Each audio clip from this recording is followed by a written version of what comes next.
Hey guys, welcome back to Slow Life Trading. I'm here in the hospital in I.C.U, but I'm feeling better, and I was watching the market a little bit today, and I know everybody's afraid of what the market is doing. But I want to tell you that with Slow Life Trading and these rich man credit spreads, you really don't have no reason to be afraid, because whatever happens in the market, we get a pre-warning with our little crystal ball that I talk about. I haven't talked about it a lot, but I talk about it a little bit. Our little crystal ball kind of let us know ahead of time what's going to happen for that day. And keep in mind, we're day traders, so we don't have to know what's going to happen for the week. We just need to know what's going to happen for the day. Okay? Yeah, they say the market's going to crash. But guess what? It's not going to fall 4,000 points today. It may fall 300, 400. Today it fell, it went down to, I think, close to 800. But that wasn't enough to worry us. And you know why? Because most of the falling is before the market and when the market opens. So what we have to play is where the market opens from there, okay? So with this crystal ball I'm telling you about, what it is we get our expected move for the day, we get the VIX for the day, and these give us our expected prices where we think this thing can go. And then along the day, we can also monitor with the expected move and see hour by hour how much they expected to move for each hour. And when we look at our positions, a lot of times we're going to be either at the rim or real close. The other thing we look at is the delta, okay? When you put those three things together, it gives you kind of a little crystal ball, or some people would say a fortune teller, someone who can kind of predict the future. But I just call it a crystal ball, because you know how when you have a crystal ball, sometimes the only person that can see it is the one with the ball, but the other people can't see it. So it's our crystal ball. So you can look at it and see where the delta is, you can see where the VIX is, and you can see where the VIX is moving throughout the day and all that. And it takes away the fear. Today, wasn't able to trade. Of course, I'm in the hospital, but I put on a paper trade, and my numbers were, I needed to stay above 36.05, and I think below, hang on, let me see here.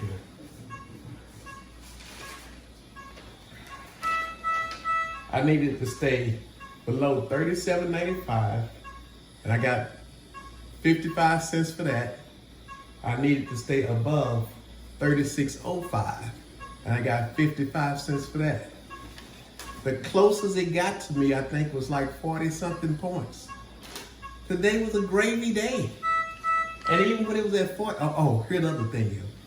And all day long, except for maybe the first 5 or 10 minutes, I was profitable. And you know, I wasn't profitable much, like in the first 30 minutes, maybe 15, 20 cents. And then right around 10 o'clock, I was at the point where if the VIX was below 25, I would exit and make my 65 cents profit. But the VIX was high today. That's why we got these wide numbers. So I knew that this was one we probably could have carried all day today. And there was a point around 2 o'clock, I could have got out for 15 cents total for both sides. But at that point, I think I was like 65 cents from the bottom and 100, I don't know what. I don't worry about the top side today. Top side went to zero real quick because the market was falling. My brother called me and said, oh man, I don't know what to do, man. This and that. You know, you're scared to play it down because you don't know if it's gonna keep going down. And you're scared to play it up because you don't know if it's gonna turn around and go up. So I just bought some stuff And I think by tomorrow it might have a little bounce. I said, nah, I didn't do none of that. I just did my regular rich man credit spread. And it's probably gonna win today. And guess what it did? It won today. It went all the way to 0. Just kind of like I tell you guys. Now, just because I say the VIX is over 25, you could ride it all the way out to 0. It don't mean you have to, okay? But I'm one of them type of people that when I see it can go to 0 with no problem, no stress, and it keeps me in my slow life trading frame of being, I'm going to 0. I want all of mine, okay? Because you're gonna have them days where it's tough and you won't be able to get all yours. So now the VIX it's either over 30 or close to 30. So now life is gonna get even easier, believe it or not. I don't care if it falls even more.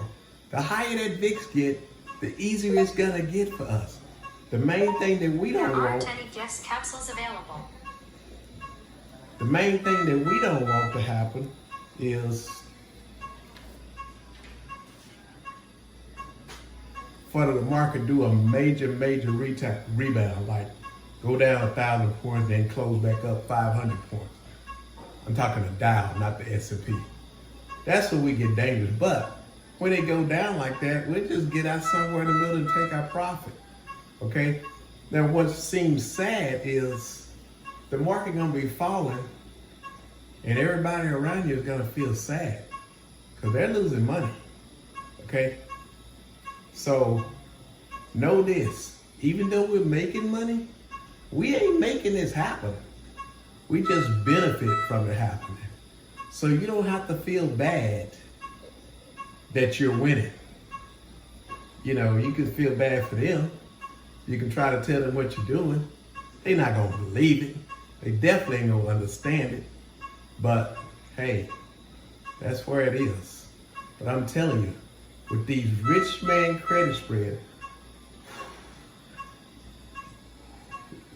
during this time, with this VIX this high, not only are we gonna make good money, we're gonna make good, easy money. And that's why you can make a living doing this, making consistent profits. It ain't a lot, 1 to 4% a day, day after day, after day, after day, and then after week, and then after month. And remember, I say 10% a month. When stuff go on like this, you're gonna forecast 10% a month, okay? But now let me tell you when we would have had a problem, or when we did have a problem. Early in the month, when all those different Fed presidents were coming out, and everybody had something to say, and when they say something, the market moved. Then another one come out, when he say something, the market move again. Those days were difficult for us to trade. When it's a newsy day, we have a hard time trading, okay? And then the VIX ain't that high, but it ain't that low. So at those times, we're taking our little minimum, 65 cents profit, 1%, maybe plus or minus a point or two, 1.1, 1.2, something like that. And we get out, okay? But when they told us that the Fed was gonna go through a quiet period before they started talking, that's when we started making money this month. Once it's hard for us to make money on news days. Once them people shut up, now we can start making some money. Okay, on Fed day, there is no way, no how, no kind of way that I would have been trading that day. You see how crazy the market reacted? First the market went down, then the market went up, then it went back down, then it went up, then it went way down. I mean, I don't really know what all the Fed said, because here I'm in the hospital again. But that sucker said something that people did not like. One thing I do know for sure, he wanted to make people know for sure that he don't care about nothing but one thing right now, and that is bringing inflation down. He don't care if he's sending the country into a recession. He don't care if unemployment goes up. At least that's the way he's talking. And he don't care that we're about to have an election. A lot of time around election, they try to kind of cool down and don't want to raise interest rates that much. He letting him know he's not political and he's not really caring about what they say. Last year this time, they were saying he was very he was saying he was transport. I can't remember what all the words he was saying. Anyway, they saying that he kind of was soft. Okay? First of all, you gotta know, no matter what a Fed president does, people ain't gonna agree with it. Okay, they gonna say he's too soft, or he's too hard, or he's too something. But right now, they saying he's more hawkish than the hawks. Okay, so he's extra hard now, is what they saying. By going 3/4 of a point. 3/4 of a point. I know I'm talking fast, I'm trying to calm down. But 3/4 of a point is a lot. And he done it like 3 times in a row. And I'm pretty sure when they come out again in November, I think it's November 2nd, which is right at election, he's probably gonna go another 3/4 point because he done let people know, I don't care about politics, okay? I'm bringing the interest rates down. And let me tell you this, y'all. You know why interest rates go up? Because a lot of money come into the market. And when people have more money, they're willing to spend. And when people are willing to spend, people raise their prices. Okay, well, people got a lot of easy, free money. Interest rates were real low, and all that kind of stuff drove up the market. Well, now he's trying to bring it down. You want to know how you bring it down? People don't have easy, free money. They may lose their jobs. They may have to start working 2 jobs. They're not so willing to buy that luxury item no more. That, they still gonna get what they want. They still gonna buy beer. But at first they was buying Heineken. Now they gonna be buying whatever the bottom, I'm not a big beer drinker, but whatever the bottom beer is, okay? At first they was buying a whole bunch of Cokes and all that kind of stuff. Now they be buying Kool-Aid and some tea and Crystal Light, okay? At first they was shopping at Walmart for groceries, but when they go in there, they see a couple of the items they want, and they pick it up. Now when they go in there, they getting groceries, and that's it. And some of them groceries gonna be the value brand, okay? Won't even be the name brand, it'll be the store brand. People still gonna drink their wine and alcohol, but I guarantee you, it won't be that $30 bottle of wine. It may be more like that $6, $9 bottle of wine. So clothes are gonna stay on the shelves longer because he gonna make that interest rate go up. And people not gonna wanna borrow as much because on that credit card, when they was paying 10, 14, now they're gonna be paying 19, 30. And some people was paying that back then. But guess what? They're gonna lower their interest rate. Well, not interest rate. They're gonna lower their borrowing rate. So they won't have as much of a balance on their card to spend anyway. So, and then because they're not gonna have these jobs, right now, another thing that's happening is people are getting raises and stuff like that with these companies. Companies are hiring, they announced was early in the year or late last year, we're gonna be hiring 5,000 people. Well, now they saying that we're gonna be laying off 2,000 people by the end of the year and that kind of stuff. So all this is what happens when he keeps raising his interest rates, okay?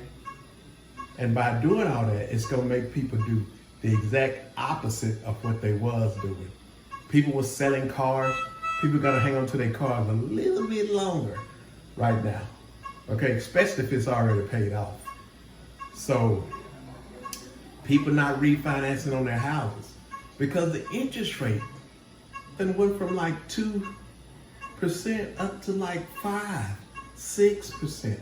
Okay, and don't have bad credit or even just good credit, it may be 8%. So 1 percentage point on a refinance of a house is a lot, up or down. So imagine going from 2 to 4 or 2 to 5. That's a whole lot more in your payment. Unless you're desperate, you're not refinancing. Well, two of the biggest drivers, other than this money that we just had pouring into the market, of the market is people refinancing and people buying houses and people buying cars. And let me tell you why I say this. When you buy a house, you start wanting to put all new stuff in your house. You buy furniture, curtains, new dishes, you name it. Now you want a better wardrobe. You buy a new car, guess what? You go buy you some grass, a new lawnmower. You want your yard looking good. You keep it all edged up. All that kind of stuff, right?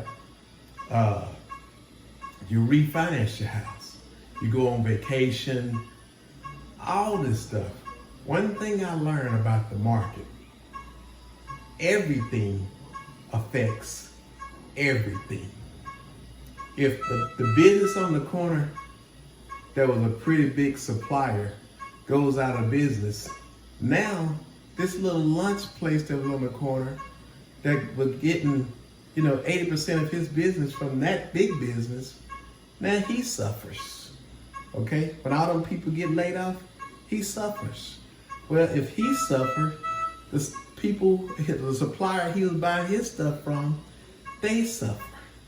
Well, if the supplier suffer, he may go out of business. So now you got to go find a new supplier. Who knows what the prices are going to be or what the product is going to be. If the product tastes a little different, now your customer may not continue to go the way he was because the food don't taste the same. Everything affects everything. Anyway, I could rant on about this, and I haven't talked a lot on YouTube lately because I've been sick since the 10th. Okay, didn't know what it was, didn't find out what it was until this past, I don't know what day it was, maybe the 19th. Okay, and I wasn't getting better at home, and couldn't understand what was wrong. But now that I found out what's wrong, I've been in I.C.U. now for 3-4 days. Maybe I got one more day here, and they're gonna let me out. I asked the doctor on a scale of 1 to 5. For some reason, when I ask people questions, I like to use a scale. It kind of let me know where they are, how they're thinking, or whatever. Well, the doctor took a long time, but he finally came back and said a 3. Okay? And it sounded like to me he could have either said a 3.5, or he didn't want to make me feel too bad. Well, so I didn't ask him where I was now, but I tell you what, I've made at least a 25 to 30% turn up from that 3. So I got to at least be at a 2.5, maybe a 2. So I know I'm improving. I'm just ready to at least get to a regular hospital room and get out of this I.C.U. But it's been a great learning experience being in here, and I try to use every experience. This is gonna sound kind of crazy, but I try to use every experience, not just as an experience to grow, but as an experience to grow in the market. And I know that I said in the market, you're the boss. But what I really found out after this is that not only are you the boss, but this slow life trading system is so good. I mean, it is so good. I hate to even brag on it that much because I'm the one coming up with it and I don't see nobody else trading like this. But it is that good, okay? And the power of 1 to 4% is way more powerful than you think it is. And when you get into some of these advanced strategies that I have, it's gonna go from 1 to like 7%, okay? Something to talk about later on. But what I wanted to say is, that I learned from this is, you can turn this thing off whenever you want. Or what we say where I grew up in, whensoever you want to. And you can also turn it back on whenever you want to and go right back to making money again. This thing is awesome, people. But anyway, I've done enough talking for the day. Hope you guys enjoy this video. And again, until the next time, peace out and always keep it slow. Holla at you later.